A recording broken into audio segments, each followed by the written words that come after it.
Welcome to word media. నేను వైష్ణవి. ఆంధ్రప్రదేశ్ ప్రభుత్వం రాష్ట్రంలో రహదారుల స్థితిని మెరుగుపరచడానికి ఇప్పుడు ప్రత్యేక ప్రాధాన్యం ఇవ్వడం స్టార్ట్ చేసింది.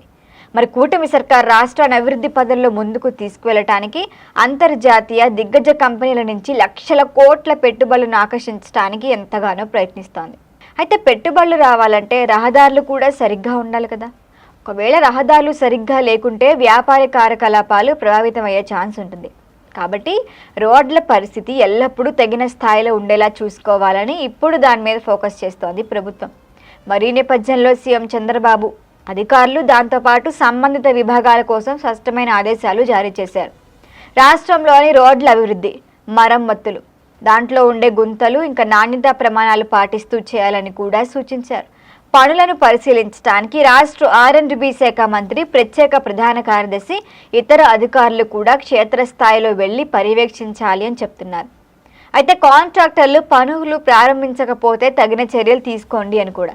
ఇంకా పాత పద్ధతులు మాత్రమే కాదు, సరికొత్త సాంకేతిక పద్ధతులు, పరికరాలు, మెటీరియల్స్ని ఉపయోగించి రోడ్ల నిర్మాణ మరమ్మతుల విధానాలను కూడా అనుసరించాలి అన్నారు.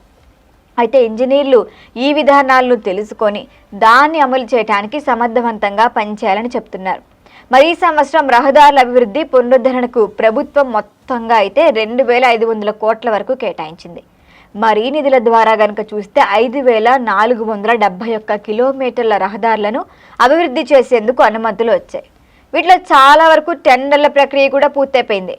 అయితే గత కొన్నాళ్లుగా వచ్చిన వర్షాలు, ఈ తుఫాన్ల కారణంగానే కొన్ని పనులు అయితే ఆలస్యమవుతూ వచ్చాయి.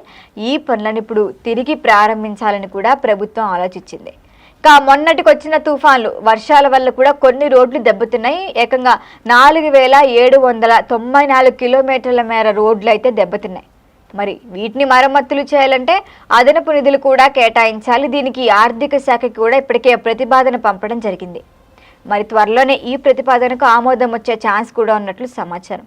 ఇక ఈ చర్యలు రాష్ట్రంలో రహదారుల పరిస్థితిని గణనీయంగా మెరుగుపరుస్తాయని చెప్పొచ్చు. అయితే పెట్టుబడిదారులే కానీ ప్రయాణికుల అనుకూల పరిస్థితులు ఏర్పడతాయని కూడా అధికారులు తెలుపుతున్నారు. మరి చంద్రబాబు చెప్పిన విధంగా రోడ్ల నిర్మాణ మరమ్మతుల పనులు గనక పూర్తి స్థాయిలో ఖచ్చితమైన పద్ధతిలో జరిగేలా అధికారులు కూడా కృషి చేస్తున్నారు. రాష్ట్రంలోని రహదారులన్నీ దృఢంగా, సురక్షితంగా, గుంతల రహితంగా ఉండేలా అవసరమైన అన్ని పరికరాలు, నూతన సాంకేతికతను ఉపయోగించి అభివృద్ధి కూడా చేపడుతున్నారు. రోడ్ల మెరుగుదల రాష్ట్ర అభివృద్ధికి, వాణిజ్య కార్యకలాపాలకి కూడా, ప్రజల సౌకర్యానికి ముఖ్యమైనదిగా కూడా ప్రభుత్వం స్పష్టం చేస్తోంది. ఇప్పుడు ఈ విధంగా ఏపీ ప్రభుత్వం ఫుల్గా రహదారుల నాణ్యతపైనే ఫోకస్ పెట్టింది. మరి దీనివల్ల అభివృద్ధి జరుగుతుంది, పనులు కూడా సమగ్రంగా జరుగుతుంటాయి. మరి రాష్ట్రంలో రోడ్ల పరిస్థితి మరింత దృఢంగా మార్చడానికి నిరంతరం కృషిగా చెప్పొచ్చు. మరి దీనిపైన మరిన్ని అప్డేట్ల కోసం చూస్తూనే ఉండండి వర్డ్ మీడియా.